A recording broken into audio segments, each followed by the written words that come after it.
Okay, ठीक है भाई, स्टार्ट करते हैं डी ब्रॉय हाइपोथेसिस से। डी ब्रॉय हाइपोथेसिस, ठीक है। ओके, कुछ लोग इसको डी ब्रोगली करके भी बोलते हैं, बट इसके जो करेक्ट प्रोनाउंसिएशन है इसके नाम की, that is D Broglie. It is a French scientist, ठीक है। ओके, स्टार्ट करते हैं भाई। देखो, बहुत ही बढ़िया साइंटिस्ट थे ये भी। ये बेसिकली नील बोहर तो ग्रेट साइंटिस्ट, ये भी अच्छे साइंटिस्ट थे, बहुत ही बढ़िया साइंटिस्ट थे। ये एक्चुअली डी ब्रॉय जो थे, ये नील बोहर के अंडर ही काम करते थे एज अ स्कॉलर। जैसे कोई होता है ना कि बंदा पीएचडी कर रहा होता है, और वो पीएचडी किसी ऐसे बंदे के अंडर करना पड़ता है जो मतलब जिसने पीएचडी कर रखी हो, प्रोफेसर हो, तो स्कॉलर होते हैं ऐसे, मतलब एक ही यूनिवर्सिटी में ये काम करते थे। और ये उसी डी ब्रॉय नील बोहर के अंडर ही काम करते थे, ठीक है। तो काफी कुछ चीजें उनसे सीखी थी इन्होंने भी, ठीक है। तो बहुत ही बढ़िया साइंटिस्ट थे, ठीक है। तो अब यहाँ पे डी ब्रॉय हाइपोथेसिस की बात करते हैं। देखो, अभी तक हमने क्या देखा? अभी तक हमने ये देखा है कि जो लाइट है, it can it can behave as a wave as well as a particle. इतनी चीज हमने देख ली है कि लाइट के पास डुअल नेचर होता है। Light it sometimes it can behave as a wave, sometimes it can behave as a particle, depending upon the experiment. हम कौन सा एक्सपेरिमेंट कर रहे हैं, कौन से एस्पेक्ट को हम देख रहे हैं, वो उस वक्त वो वाला बिहेवियर शो कर रहा होगा। तो एक्चुअल में क्या था कि लाइट, हमने लास्ट में क्या डिफाइन किया था कि लाइट का डुअल नेचर है, ठीक है। उनके पास, लाइट के पास दोनों प्रॉपर्टीज होती हैं, वेव लाइक प्रॉपर्टीज भी होती हैं, और तुम्हारी पार्टिकल लाइक प्रॉपर्टीज भी होती हैं। वो जिस तरह का हम एक्सपेरिमेंट परफॉर्म करते हैं, हमें उस टाइप की प्रॉपर्टी देखने को मिलती है। अच्छा, ये रियलमी 6i के नाम से कौन है? This Realme 6i। तो तनु कौन था? चौधरी। अनु चौधरी। रियल नेम से आते तो बेटर रहता, ठीक है। तो वो जूम में कोई चलो प्रॉब्लम कोई हो गई बात थी नहीं। तो फिर इंस्टॉल किया तो फिर नाम लिखना पड़ा। ओके, कोई बात नहीं, ठीक है, ठीक है। ओके, कोई दिक्कत नहीं, मैं बता दूंगा उनको, ठीक है। ठीक है भाई। हाँ, इसकी बात कर रहे थे। तो अभी तक ये बेसिकली चीज किसने सजेस्ट की थी? आइंस्टाइन ने जस्ट सजेस्ट की थी। Einstein has suggested that has suggested that light can behave light can behave light can behave as wave as well as particle, as well as particle. तो ये चीज तो हमें ऑलरेडी पता चल चुकी है। तो अब इसको, इस पे दिमाग लगाया डी ब्रॉय वगैरह ने, और भी बाद में कुछ साइंटिस्ट देखने को मिलेंगे। इसको बेसिकली इस सेगमेंट को मॉडर्न फिजिक्स भी बोलते हैं। ये जो स्टडी, ये सब जो साइंटिस्ट है, डी ब्रॉय, हाइजेनबर्ग और श्रोडिंगर, ये सब जो तीनों चीजें, तीनों के बारे में हम पढ़ेंगे। ये तीनों मॉडर्न फिजिक्स के साइंटिस्ट बोला जाता है इनको, ठीक है। तो बेसिकली मॉडर्न फिजिक्स इन तीनों का बहुत ज्यादा कंट्रीब्यूशन है उसके ऊपर, ठीक है। तो अब बेसिकली इन्होंने यहाँ पे ये दिमाग लगाया डी ब्रॉय ने कि भाई, अगर लाइट का डुअल नेचर हो सकता है, अगर लाइट पार्टिकल की तरह भी, लाइट वेव नेचर तो चलो है ही, लाइट का वेव नेचर तो है ही, तो उसने सोचा कि लाइट पार्टिकल की तरह भी बिहेव कर रही है, तो इसका उल्टा क्यों नहीं हो सकता? पार्टिकल भी तो ऐसा हो सकता है कि पार्टिकल भी वेव की तरह बिहेव करे। अगर अगर लाइट पार्टिकल की तरह बिहेव कर सकती है, तो इसका उल्टा भी होना चाहिए कि पार्टिकल भी वेव की तरह बिहेव कर सके। तो ये इसी चीज पे उसने काम करना स्टार्ट किया कि इसका उल्टा भी तो पॉसिबल हो सकता है। तो डी ब्रॉय ने क्या प्रपोज किया, इसमें लिखते हैं, D Broglie proposed that D Broglie proposed that an electron,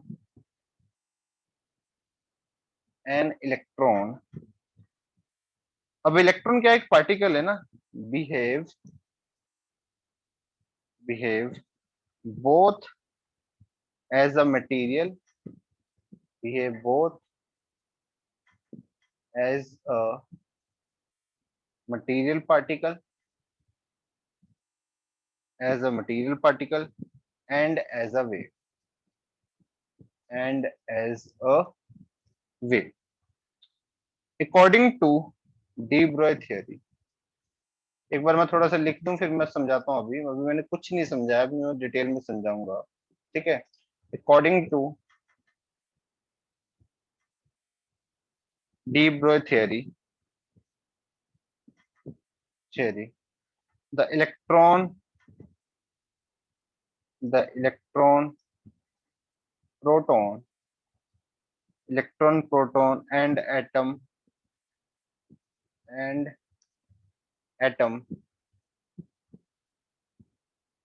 when in motion, when in motion possess wave property, possess wave property।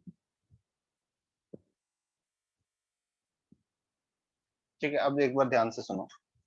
देखो उसने क्या बोला, पहले तो नॉर्मल उसने पार्टिकल के लिए बात की।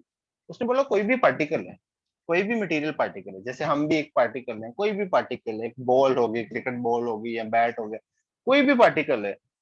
अगर डिब्रोय ने बोला अगर वो मोशन में है, अगर वो किसी पर्टिकुलर वेलोसिटी से मूव कर रही है, अगर वो मोशन में है, कोई भी पार्टिकल अगर एक मोशन में है, तो उसके साथ एक कोई ना कोई वेव भी एसोसिएट होगी। मतलब वो वेव लाइक प्रॉपर्टीज भी शो करेगा, उसका कुछ ना कुछ वेव नेचर भी होगा, उसका कुछ ना कुछ वेव नेचर भी होगा। ये थी डी ब्रोय की हाइपोथेसिस। ठीक है, कि कोई भी मटेरियल पार्टिकल, कोई भी मटेरियल पार्टिकल अगर मोशन में है, तो वो पार्टिकल नेचर तो वो शो करेगा ही, क्योंकि वो पार्टिकल तो वो है ही। ठीक है, जैसे लाइट वो वेव की तरह बिहेव तो कर ही रही थी, बट बाद में आइडेंटिफाई किया कि उसका कुछ ना कुछ पार्टिकल नेचर भी है। तो अभी इसने क्या बोला डी ब्रोय ने, कि अगर कोई पार्टिकल है, ठीक है, अगर वो मोशन में है, तो वो वेव लाइक प्रॉपर्टीज भी पोजेस करेगा, उसमें वेव लाइक प्रॉपर्टीज, उसमें वेव लाइक करेक्टर भी होगा। ये बोला डी ब्रोय ने।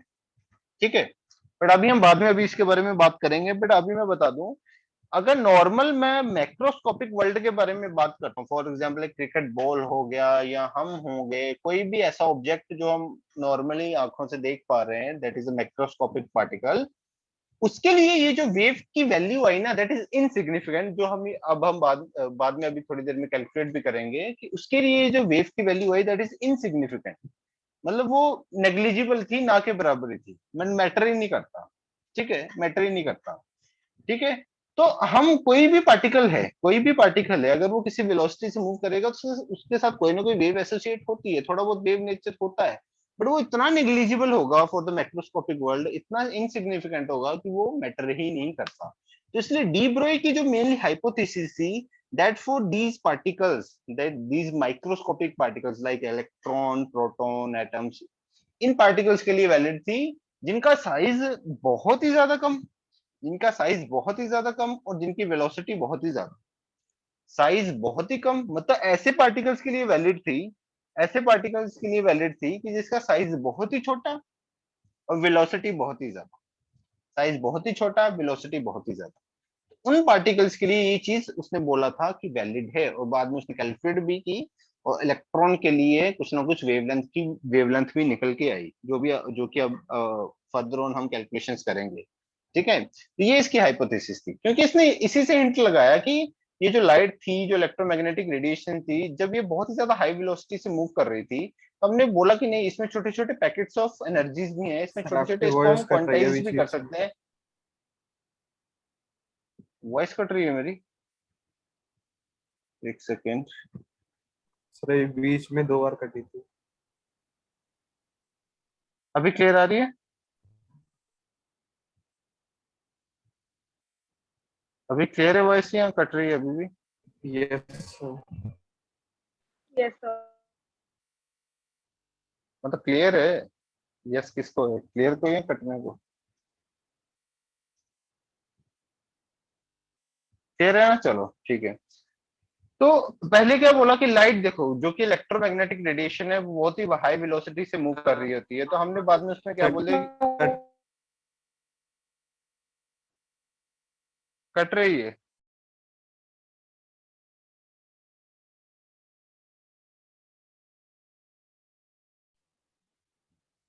Hello, hello, am I audible? आवाज आ रही है मेरी? आवाज आ रही है मेरी भी? Yes sir. Yes, sir. ये आ रही है अभी आवाज या नहीं?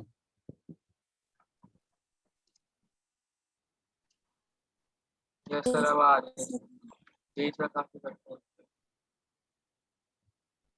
यहाँ पे भी शो कर रहा है इंटरनेट कनेक्शन बहुत ही अनस्टेबल दिखा रहा है, ये क्या प्रॉब्लम है? बीच बीच में कई बार अनस्टेबल हो जाता है। आई थिंक ऐसा ही हो रहा है, एक कुछ टाइम के लिए स्पीड आ रही है फिर जा रही है, स्पीड आ रही है जा रही है, इस तरह से हो रहा है। अभी वो सिलेक्ट कर रही है या नहीं? हेलो, आवाज आ रही है मेरी?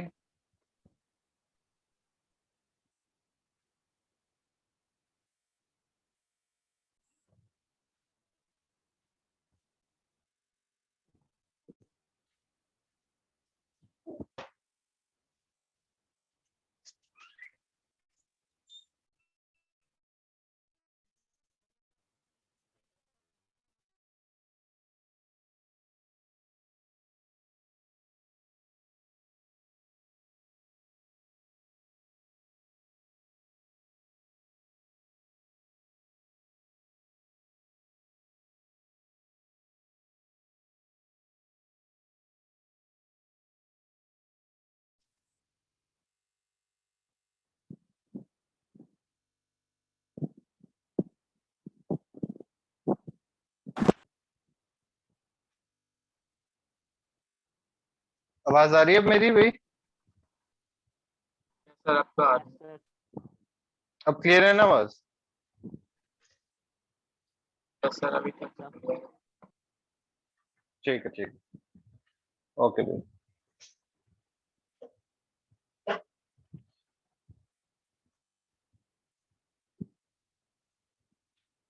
उतना लिख लिया था जितना मैंने लिखा था बोर्ड पे व्हाइट नो बोर्ड सर, पे या सर नहीं? नहीं लिख पाए थे। Yes. नहीं लिख पाए थे, ठीक है, मैं कोई नहीं फिर से लिख देता हूँ। पर मैं समझा क्या रहा था एक बार उसको मैं कंटिन्यू रखता हूँ कि मैंने क्या समझाया था। मैं क्या बोल रहा था कि लाइट जो कि इलेक्ट्रोमैग्नेटिक रेडिएशन है, जब वो बहुत ही हाई वेलोसिटी से मूव कर, मतलब लाइट जो ऑब्वियसली इलेक्ट्रोमैग्नेटिक रेडिएशन की वेलोसिटी बहुत ही ज्यादा होती है, तो हमने क्या बोल दिया कि नहीं इसमें भी ये कंटिन्यूस फ्लो है लाइट का या इलेक्ट्रोमैग्नेटिक रेडिएशन का। हमने क्या बोल दिया, नहीं इसमें भी छोटे छोटे पैकेट्स ऑफ एनर्जीज हैं, इसमें भी छोटे छोटे पैकेट्स ऑफ एनर्जी हैं। मतलब हमने अल्टीमेटली इसमें क्या बोल दिया कि इसमें भी छोटे छोटे पार्टिकल्स हैं। तो उल्टा इसी का उल्टा लें कि अगर ये एक छोटा पार्टिकल हम कंसिडर करें जस्ट एज इलेक्ट्रॉन, इलेक्ट्रॉन एक बहुत ही छोटा पार्टिकल है, अगर ये बहुत ही हाई वेलोसिटी से मूव करे, तो अगर ये वेव थी, दिस इज अ वेव, जिसको हमने बोल दिया कि ये वेव में क्या है, ये भी इसमें भी छोटे छोटे पार्टिकल्स हैं इलेक्ट्रोमैग्नेटिक रेडिएशन में भी। इसका उल्टा भी तो हो सकता है ना कि इलेक्ट्रॉन अगर बहुत ही हाई वेलोसिटी से मूव कर रहा है तो इसके साथ भी तो कुछ वेव एसोसिएट हो सकती है। तो अगर ये पॉसिबल था तो इसका रिवर्स भी पॉसिबल था। ये दिमाग लगाया डी ब्रोय ने। डी ब्रो ने यही बोला कि कोई ऐसा पार्टिकल, क्योंकि देखो इसमें भी जो छोटे पैकेट्स ऑफ एनर्जीज होते हैं इलेक्ट्रोमैग्नेटिक रेडिएशन में भी जो छोटे छोटे पैकेट्स ऑफ एनर्जीज होते हैं, they are very very small, they are very very tiny, ठीक है, बहुत ही छोटे होते हैं। तो अगर मैं ऐसा ही कोई पार्टिकल लूं जो which is very very small, which is very very tiny just like electron, और वो बहुत ही हाई वेलोसिटी से मूव करे जितनी की इलेक्ट्रोमैग्नेटिक रेडिएशन की वेलोसिटी होती है, हाँ उसके आसपास हो, उससे कम हो सकती है, बट हाँ उसके आसपास अगर वेलोसिटी से मूव करे और बहुत ही छोटा पार्टिकल हो, तो it can also behave as a wave. तो ये उसका पूरा का पूरा कॉन्सेप्ट था कि इस तरह से जो पार्टिकल है वो भी डुअल नेचर शो कर सकता है, पार्टिकल भी डुअल नेचर शो कर सकता है, पार्टिकल मटेरियल लाइक प्रॉपर्टी भी शो कर सकता है, पार्टिकल लाइक प्रॉपर्टी भी शो कर सकता है, वेव लाइक प्रॉपर्टी भी शो कर सकता है, जिसको बाद में डेविसन एंड जर्मन एक्सपेरिमेंट से प्रूव भी किया गया, जब डेविसन जर्मन एक्सपेरिमेंट ने double double slit experiment perform किया था, डिफ्रैक्शन वाला एक्सपेरिमेंट। देखो डिफ्रैक्शन वाला एक्सपेरिमेंट इलेक्ट्रोमैग्नेटिक रेडिएशंस ने, लाइट ने शो किया था, जिससे हमें पता चला था कि जैसे इंटरफेरेंस और डिफ्रैक्शन तुम्हें याद होगा, इंटरफेरेंस और डिफ्रैक्शन जो था वो किसने शो किया था, लाइट लाइट ने शो किया था, इलेक्ट्रोमैग्नेटिक रेडिएशन ने शो किया था, वहां से हमें पता चला था कि इसकी वेवलाइट करेक्टर होता है। तो इलेक्ट्रॉन का भी हमने ये डिफ्रैक्शन वाला एक्सपेरिमेंट करवाया था, जर्मन एंड डेविसन। ये तुम फिजिक्स में इसके बारे में डिटेल में पढ़ोगे। ये जो चैप्टर है ना जो अभी हम पढ़ रहे हैं, ये पूरा डुअल नेचर, ये सब डी ब्रोए, हाइजेनबर्ग, ये सब एक बार फिजिक्स में तुम फिर से पढ़ोगे, मॉडर्न फिजिक्स में 12th में, ठीक है। उसमें ये जर्मन एंड डेविसन एक्सपेरिमेंट भी तुम देखोगे, जो बेसिकली ये क्या था, ये मतलब डिफ्रैक्शन एक्सपेरिमेंट हमने परफॉर्म करवाया था इलेक्ट्रॉन के लिए, और वो उसने इलेक्ट्रॉन ने उसके लिए मतलब एक्सपेरिमेंट, इलेक्ट्रॉन के लिए वो एक्सपेरिमेंट एप्लीकेबल हो गया था, मतलब इलेक्ट्रॉन की डिफ्रैक्शन हो गई थी। तो इलेक्ट्रॉन वहां से हमें उस एक्सपेरिमेंट के थ्रू पता चला था कि इलेक्ट्रॉन की भी डिफ्रैक्शन पॉसिबल है, इलेक्ट्रॉन भी ये एक्सपेरिमेंट शो कर रहा है। और वहां से हमें पता चला कि इलेक्ट्रॉन भी वेवलेट प्रॉपर्टीज शो कर रहा है। तो वहां से अल्टीमेटली बाद में इसने तो पहले तो हाइपोथेसिस दी थी, अपना जो डी ब्रो है इसने तो हाइपोथेसिस दी थी, इसके पास कोई प्रूफ नहीं था, बट बाद में जब जर्मन डिवीजन एक्सपेरिमेंट हुआ तो वहां से प्रूफ हो गया कि हाँ इलेक्ट्रॉन भी बिहेव कर सकता है वेव की तरह। वहां से ये चीज प्रूफ हुई। एक बार फिर से मैं वो चीजें लिख देता हूँ जो मैंने पहले लिखी थी। तो हम बात कर रहे थे डी ब्रोए हाइपोथेसिस की, डी ब्रोए हाइपोथेसिस की, ठीक है। स्टार्टिंग में बेसिकली वही आइंस्टाइन ने सजेस्ट किया कि light can behave as particle as well as wave, उसको छोड़ते हैं, दूसरी चीज को लिखते हैं। De Broglie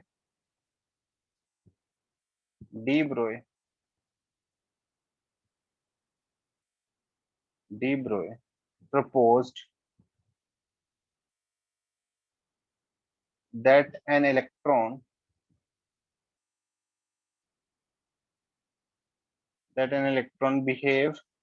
both both as a material particle, की तरह भी बिहेव कर सकता है, जो कि वो है ही, and as a wave, and wave की तरह भी बिहेव कर सकता है। According to de Broglie theory, according to de Broglie theory, the electron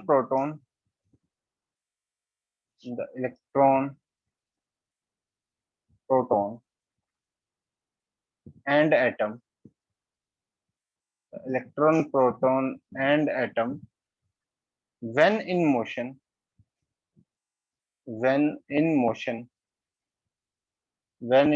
possess wave property, possess wave property। तो ये बेसिकली डी ब्रोय ने बोला कि अगर कोई भी पार्टिकल है, अगर वो किसी पर्टिकुलर वेलोसिटी से मूव करेगा तो उसका वेव लाइक प्रॉपर्टीज भी होगी। बट वो आगे चल के हम देखेंगे कि मैक्रोस्कोपिक वर्ल्ड के लिए वो इनसिग्निफिकेंट वैल्यू होगी। तो मेनली वो जो काम करेगी, इसकी हाइपोथेसिस जो है, वो इलेक्ट्रॉन प्रोटॉन बहुत ही छोटे पार्टिकल्स के लिए काम करेगी, ठीक है, बहुत ही छोटे पार्टिकल्स के लिए। और इस तरह से इसने इस चीज को सोचा भी था, जो मैंने तुम्हें बताने की कोशिश की, ठीक है। समझे, यहाँ तक समझे सब लोग थोड़ा बहुत? कोई डाउट यहाँ तक किसी को? Yes sir. क्लियर हुआ ना? ठीक है। अब देखो, yes according sir. To, next लिखेंगे, according to de Broglie, according to de Broglie, the wavelength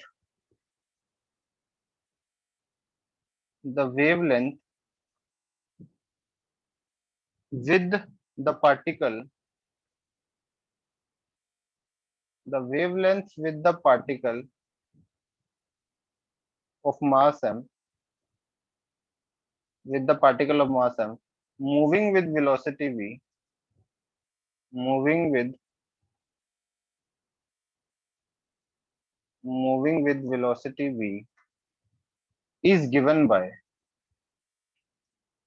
तो ये इसने एक एक्सप्रेशन भी दे दिया इसने, उसने बोला कि अगर कोई पार्टिकल है, उसका मास m है, वेलोसिटी v है, तो उसके साथ जो डी ब्रोय के अकॉर्डिंग जो वेवलेंथ एसोसिएट होगी, जो वेवलेंथ होगी उस पार्टिकल की इन मोशन, वो कितनी होगी, h/mv। इस चीज को इसने कैसे भी करके बहुत ही कैलकुलेशंस वगैरह बहुत ही अपना दिमाग लगा के प्रूफ किया था। इसका छोटा सा एक प्रूफ हम कर भी लेंगे, जो छोटा सा इसका प्रूफ था वो हम कर भी लेंगे। तो बेसिकली इसने बोल दिया कि जो लेमडा एक पार्टिकल के साथ एसोसिएट होगा, जब वो किसी वेलोसिटी v के साथ मूव कर रहा होगा, उसका मास m होगा, that lambda equals to h/mv। और इसको हम ऐसे भी लिख सकते हैं h/p, that p is momentum. Momentum का यही फॉर्मूला होता है ना, m into v, that p is momentum. तो ये बेसिकली लेमडा था, this is the lambda. Okay, यहाँ पे सब चीजों का मतलब आई थिंक क्लियर है, बताने की जरूरत नहीं है। लेमडा वेवलेंथ है, h क्या है, प्लैंक्स कांस्टेंट है, m मास ऑफ पार्टिकल है, v वेलोसिटी ऑफ पार्टिकल है, p इज द मोमेंटम है। ठीक है, आई थिंक इन चीजों के बारे में बताने की जरूरत नहीं है। तो एक छोटा Yes. सा इसका प्रूफ करेंगे, एक छोटा सा प्रूफ करेंगे। देखो अकॉर्डिंग टू आइंस्टीन, अगर तुम देखो आइंस्टीन ने, ये वैसे तुम फिजिक्स में पढ़ोगे, आइंस्टीन ने, one of the famous scientist, पता ही है तुम्हें इसके बारे में। तो आइंस्टीन ने एक रिलेशन दिया था मास और एनर्जी के बीच में, क्या याद है? बहुत ही फेमस रिलेशन है मास और एनर्जी के बीच में। Yes, sir. क्या था भाई? Equals to MC square. या E equals to mc square, this is the relation he gave mass और एनर्जी का जो रिलेशन दिया था आइंस्टाइन। और अकॉर्डिंग टू अगर तुम प्लैंक देखो, प्लैंक्स क्वांटम थ्योरी के अकॉर्डिंग देखो, तो उसने एनर्जी का रिलेशन दिया था लेमडा के साथ, क्या था? एच सी upon lambda, E equals H सी अपॉन लेमडा। सही है, इसको इक्वेशन फर्स्ट बोल दो, इसको इक्वेशन सेकंड बोल दो। अगर दोनों इक्वेशंस को तुम कंपेयर करते हो, from equation first and second, दोनों इक्वेशन को तुम कंपेयर करते हो, तो यहाँ पे क्या आ जाएगा? M c square equals to h C upon lambda, equals to h C upon lambda. ठीक है। अच्छा, एक्चुअल में डी ब्रोय ने ऐसे प्रूफ नहीं किया था, ठीक है? डी ब्रोय ने बहुत दिमाग लगाया है, उसने बहुत कुछ किया हुआ है, ठीक है? पूरा का पूरा इसने पेपर पब्लिश किया था फिर इसके ऊपर, जिसके लिए इसको आई थिंक नोबेल प्राइज भी मिला था बाद में, I don't know exactly. But इसने ऐसे नहीं प्रूफ किया था, इसने बहुत दिमाग लगाया था इस चीज का, ठीक है? ये तो मैं, आपकी वॉइस कट रही है। फिर से ब्रेक होने लगी यार, ये प्रॉब्लम क्या है? फिर से ब्रेक हो रही है।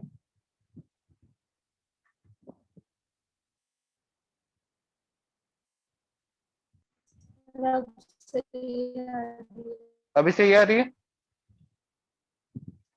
एटलीस्ट इतना राइट डाउन कर लो यार, फिर से ना लिखना पड़े मेरे को।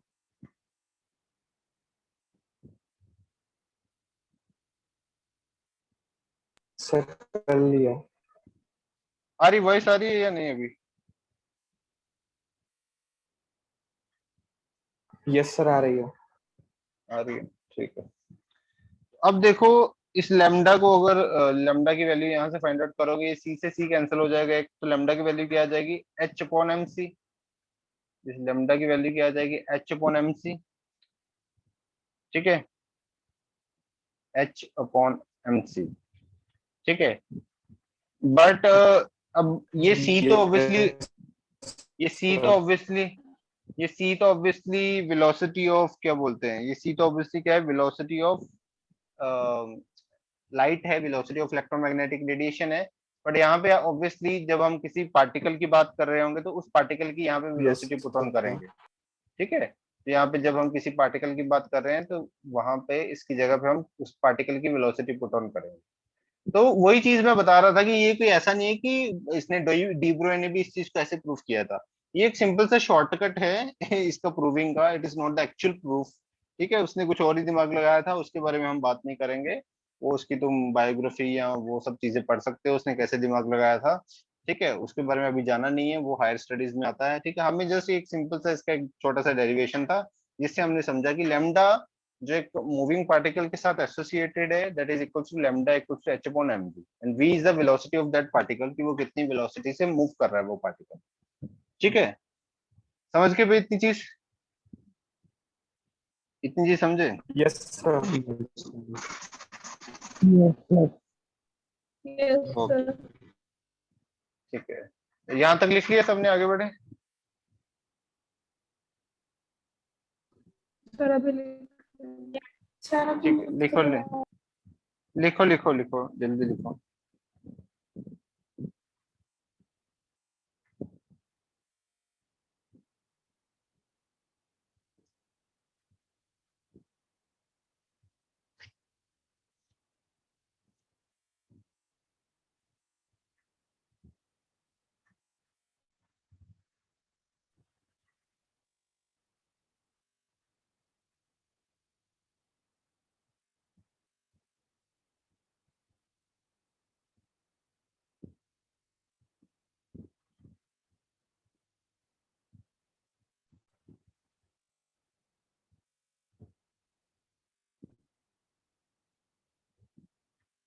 हाँ भाई, हो गया?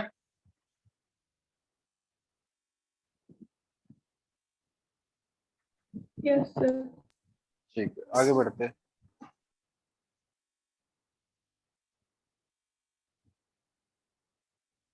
आगे बढ़ते हैं। देखो, काइनेटिक एनर्जी का क्या एक्सप्रेशन होता है? Kinetic energy is given by half m v square, सबको पता ही है, हाफ एम बी स्क्वायर। ठीक है, इसको अगर मैं ऐसे लिख दूं, यहाँ पे काइनेटिक एनर्जी किसकी इक्वल आ गई? Half m v square. ठीक है, दोनों साइड अगर मैं m से मल्टीप्लाई करूं तो ये क्या बन जाएगा? m into kinetic energy equals to half m square v square, अगर दोनों साइड m से मल्टीप्लाई कर दूं। ठीक है, ठीक है, सही है। तो अब यहाँ पे देखो, m स्क्वायर और v स्क्वायर की यहाँ से क्या वैल्यू निकल के आएगी? 2 into m into kinetic energy. सही है, m स्क्वायर v स्क्वायर की वैल्यू होगी। अगर इस वैल्यू को सर मैं आपकी पुट वॉइस कर, वॉइस फिर से कट रही है यार ये। अगर मैं इस वैल्यू को lambda equals to h upon m v, lambda equals to h upon m v यहाँ पे पुट करता हूँ। अच्छा, यहाँ पे पुट करने के लिए इसकी पहले एम वी की एग्जैक्ट वैल्यू निकाल लेते हैं। एम वी की वैल्यू यहाँ से क्या आ जाएगी? Under root of 2m kinetic energy. M v की वैल्यू क्या आ जाएगी? Under root of 2m kinetic energy. तो अगर इस एमवी की वैल्यू को हम लेमडा की वैल्यू में पुट करते हैं तो लेमडा किसके इक्वल आ जाएगा? h upon under root of. Sir voice clear नहीं है। वॉइस क्लियर नहीं है। वॉइस क्लियर नहीं है, एक सेकंड रुकना, फिर ना मेरे को एक सोल्यूशन निकालना पड़ेगा। मैं वाईफाई को बंद करता हूँ, फिर फोन का नेट कनेक्ट करके देखता हूँ अगर होता है। इतना लिख लो, इतना राइट डाउन कर लो, मैं एक सेकंड ये ट्राई करता हूँ। ठीक है,